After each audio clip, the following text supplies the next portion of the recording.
They say the most monumental changes in life don't announce themselves with trumpets, but rather creep in on quiet, unsuspecting feet, often disguised in the mundane fabric of the ordinary.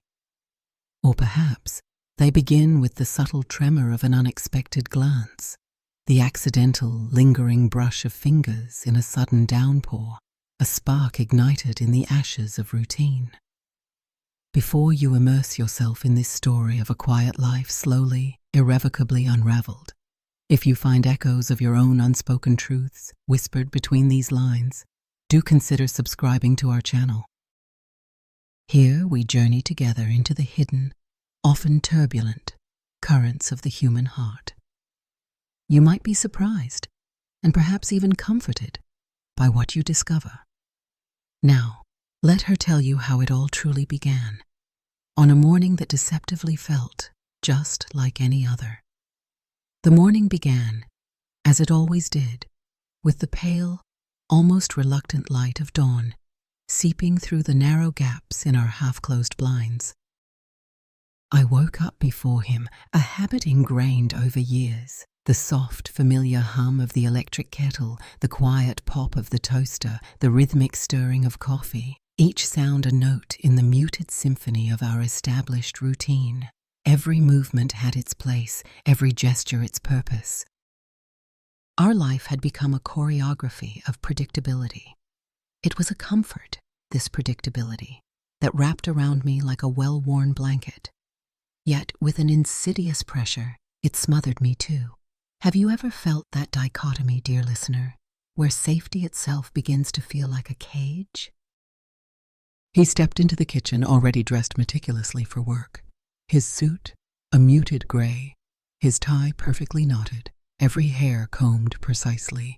His very presence filled the room with an almost tangible sense of order, like a freshly made bed, crisp, untouched, and somehow uninviting. He leaned in, his lips brushing my forehead in a practiced, almost perfunctory move, a gesture that neither asked for nor truly gave anything. It wasn't, I told myself, a discernible lack of love that haunted the spaces between us.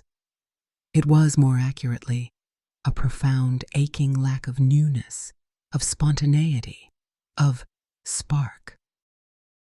We had become seasoned actors in a long-running play, endlessly rehearsing the same lines, performing the same scenes, without variation. "Will you be home late tonight?" I asked, though I already knew the answer. He nodded, his eyes already affixed to his phone. "Yeah, meetings back to back. Don't wait up."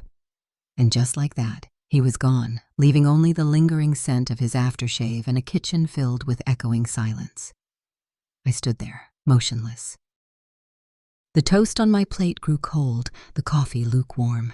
The quiet settled around me like a second skin, heavy and oppressive. I moved through the house then, performing my daily rites, straightening pillows, folding laundry, running my fingers along surfaces to check for dust. It was a dance I knew intimately, the steps of a life built on stability and small certainties. I had chosen this life, hadn't I? Or had I simply drifted into it? But then there was the conversation, the catalyst. His voice, clear, drifting through the crack of his study door, left ajar. He was on a speakerphone call with a colleague.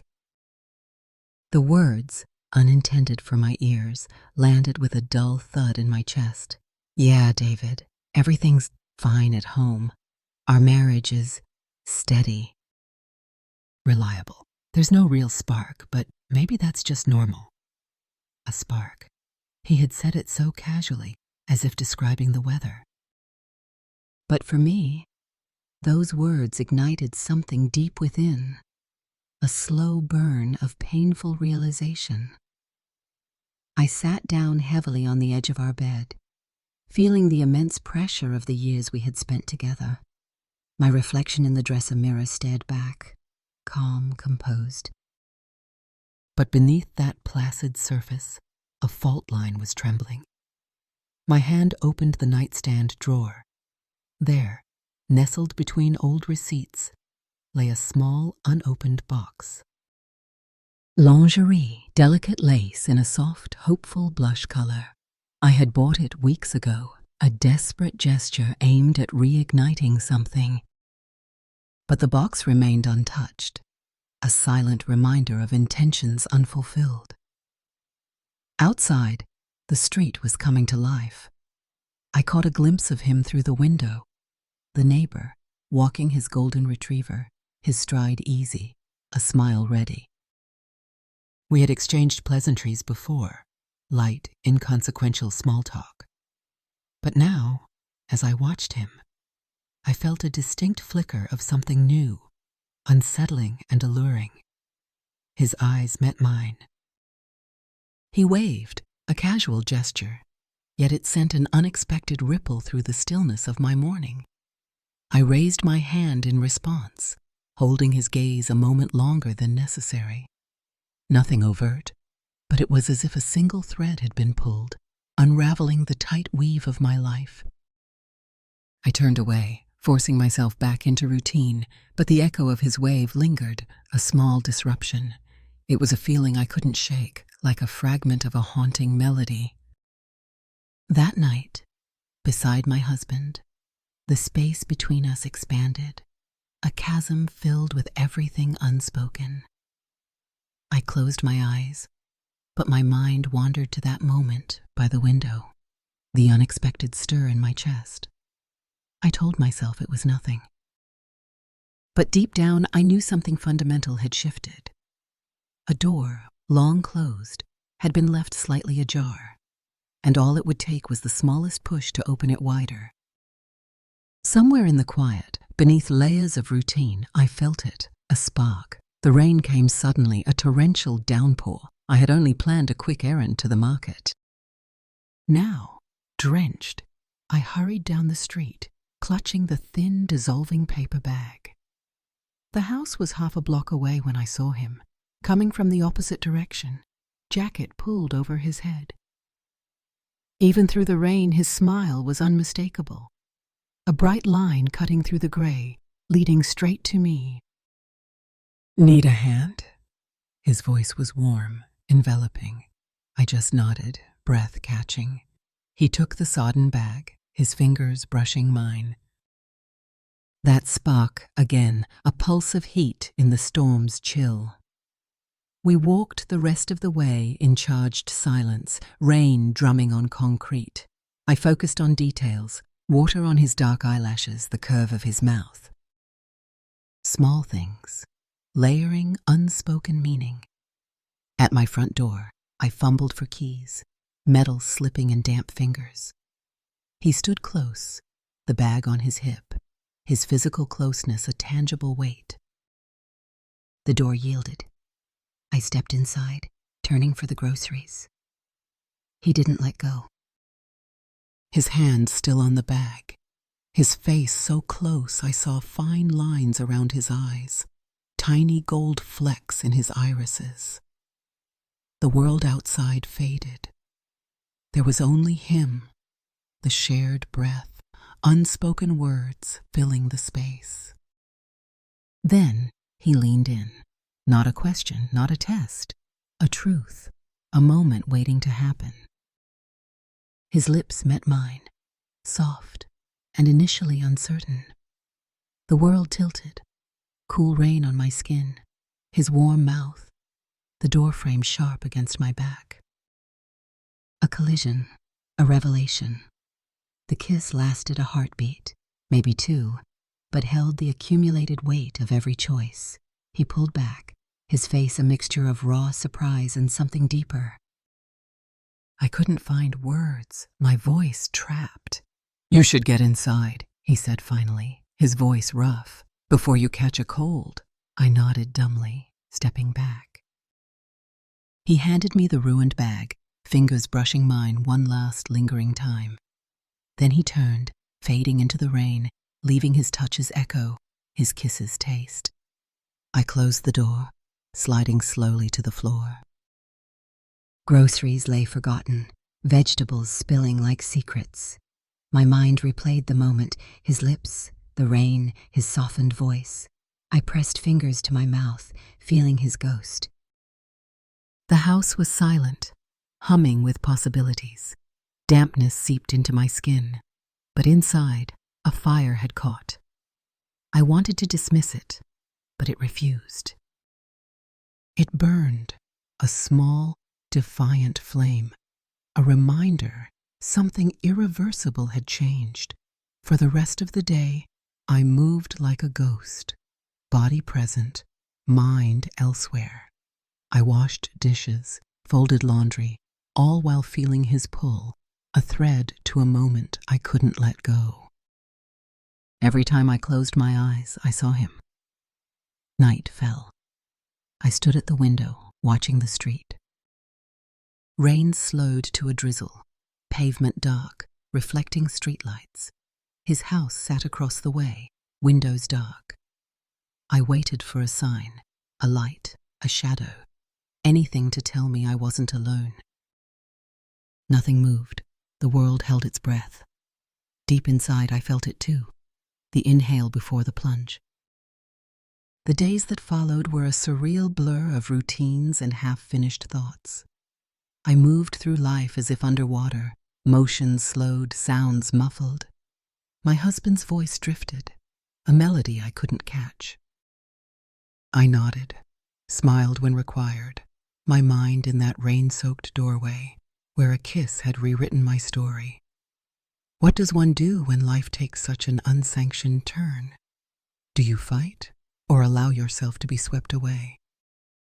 If you've faced such a crossroads, perhaps share your thoughts in the comments. It might offer solace. A like would let us know this resonates. I invented reasons to be outside, watering the garden, fetching mail, checking a healthy plant. Each step a promise, a dare. Sometimes he'd be there, a casual wave, a brief, charged meeting of eyes. Other times, his absence was suffocating. We saw each other again at a community park cleanup. I hadn't planned to go, but hearing his name, curiosity took root. I dressed with care, a flowing dress that caught the breeze. Nothing overt, but enough to feel seen. He was there, surrounded by neighbors, moving with easy grace. I busied myself planting flowers, hands deep in cool earth, but felt his approach before I saw him. His shadow stretched, mingling with mine. Then he was beside me. Need some help? His voice, a gentle nudge. I nodded, speechless. He knelt, shoulders brushing as we worked in silence. His presence, a palpable current. Around us, the world continued. Laughter, tools scraping. But in our bubble, everything else faded. I smelled earth, grass, but beneath it, him, a unique scent I'd begun to memorize. Every accidental touch, a jolt. His fingers brushed mine, passing tools. His knee pressed my leg. Small collisions, building a tower of unspoken truths. When the cleanup ended, the group gathered for a photo. We stood on opposite ends, the gap a reminder of lines drawn. I felt his gaze even as I looked forward. The camera flashed. As people dispersed, he lingered. I moved to the park's edge, where trees offered shadows. He followed, footsteps soft on grass. When he reached me, we stood in silence, space charged. "I didn't think you'd come," he said, voice low, for me only. "I didn't think I would either." He reached out, brushing a leaf from my hair. Gentle, almost innocent, but the touch lingered, fingers grazing my temple, my cheek. I closed my eyes, the world narrowing to his skin against mine. Fear held me back from the tide pulling us forward. When he stepped back, his absence was a physical ache. "We should go," he said, voice rough. I nodded. We walked back side by side, but miles apart, every step a retreat. As I got in my car, hands trembling, I caught his reflection in the rearview mirror. He stood watching. I knew with breathless certainty this story was far from over. The next chapter waited, where shadows lingered and the spark had just begun to catch fire. The rest of that week, carefully managed silences. My husband's emotional absence was constant. He moved through our home like a shadow. His work, routines, schedules, a wall between us, now a prison. I couldn't stop thinking about the park, his closeness, his touch. This wasn't just infatuation. It was a profound need. One afternoon, by the window, I saw him. He glanced up, eyes catching mine. No wave, but the connection sparked. I pulled back. The opportunity arrived as a simple text. "Having trouble with my computer. Can you help?" The undertone was clear. He was reaching out. My response? Of course. When? A time was set.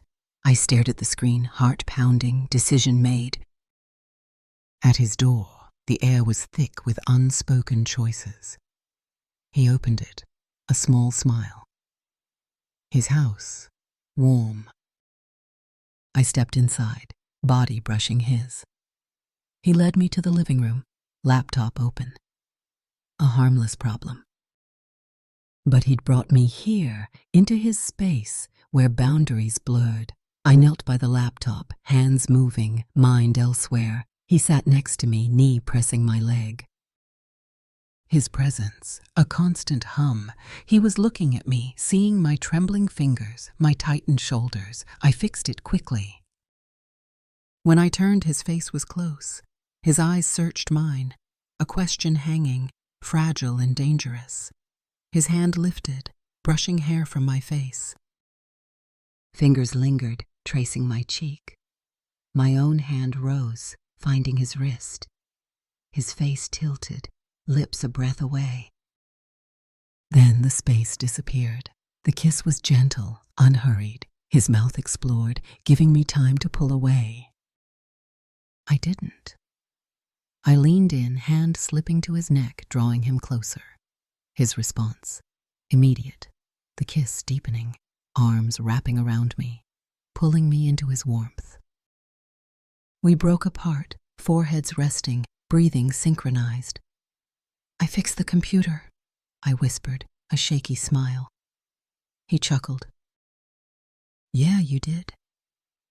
No guilt yet, only his arms, his heart, the unspoken promise this was only the beginning.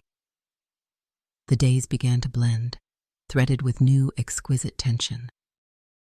My life, a balance of moments with my husband, in quiet monotony, and fleeting stolen encounters with him, where every glance, every touch felt electric. I lived in two worlds. At home, on the surface, nothing changed. My husband, wrapped in work, would brush his lips against my cheek before bed.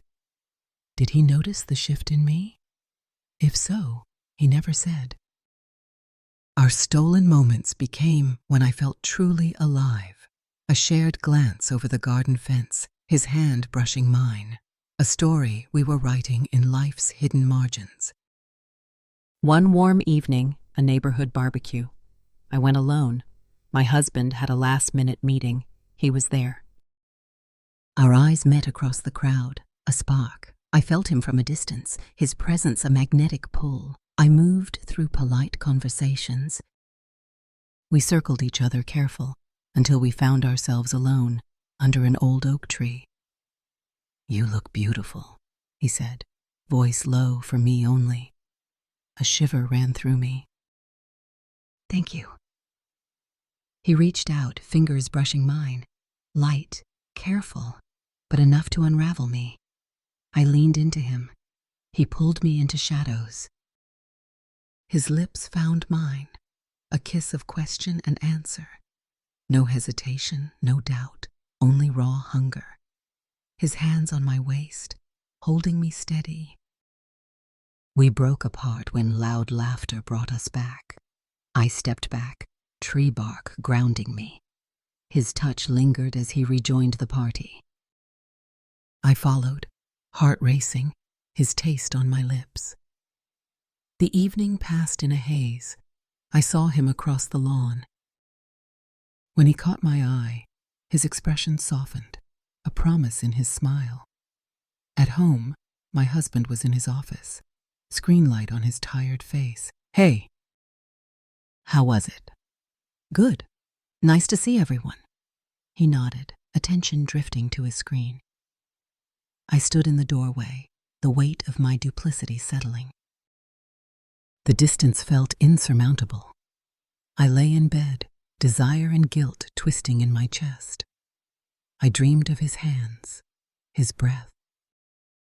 I woke before dawn, aching with longing. I knew then this was a choice, a path walked with eyes open. With every step, I moved further from my built life into the exhilarating, terrifying unknown. The days that followed slipped by, each a repetition. I moved on autopilot, thoughts elsewhere, the house, a stage.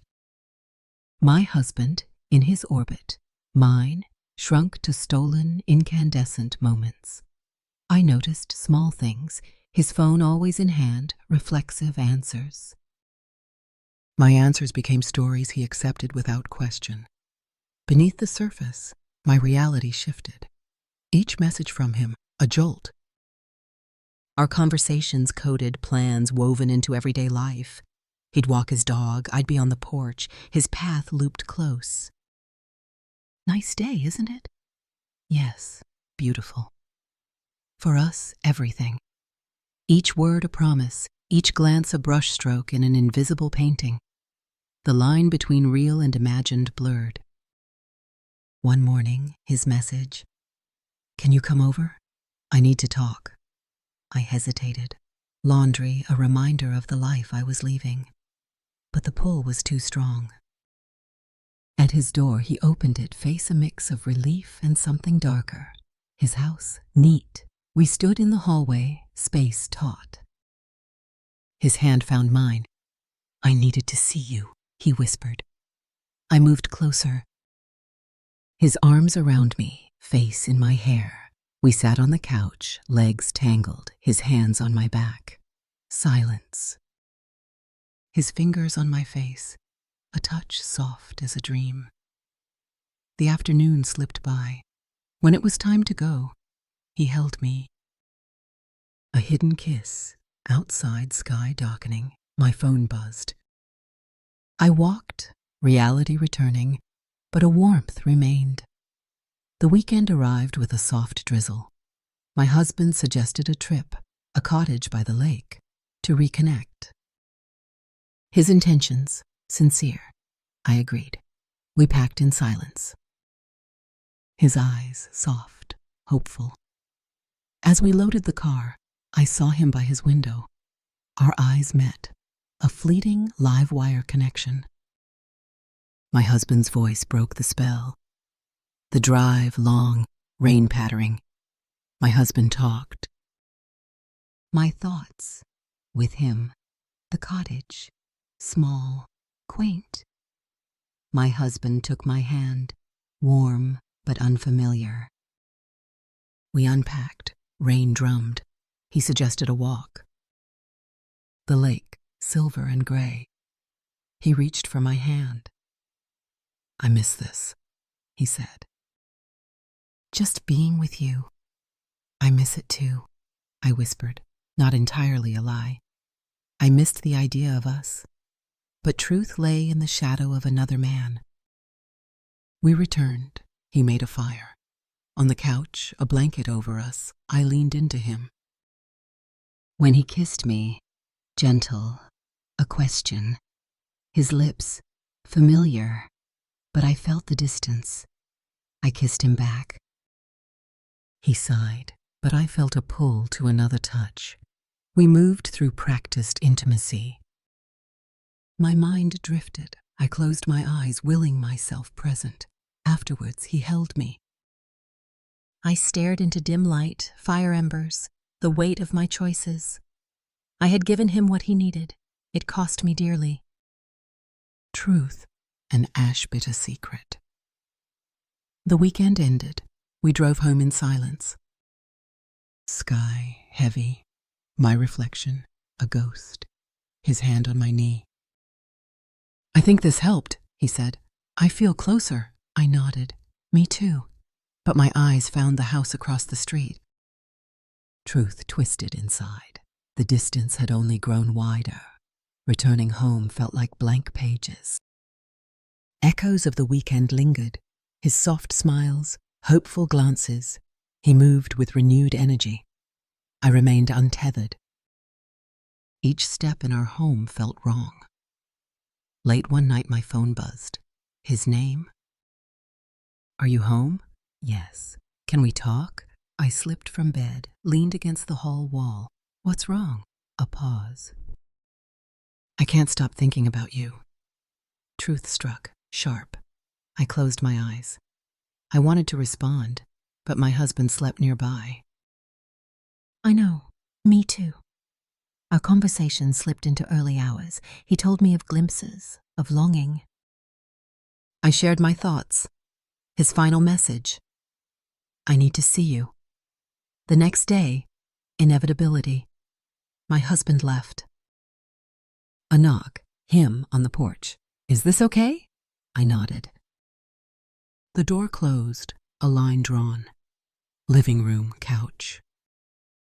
His hand found mine, his other hand to my cheek.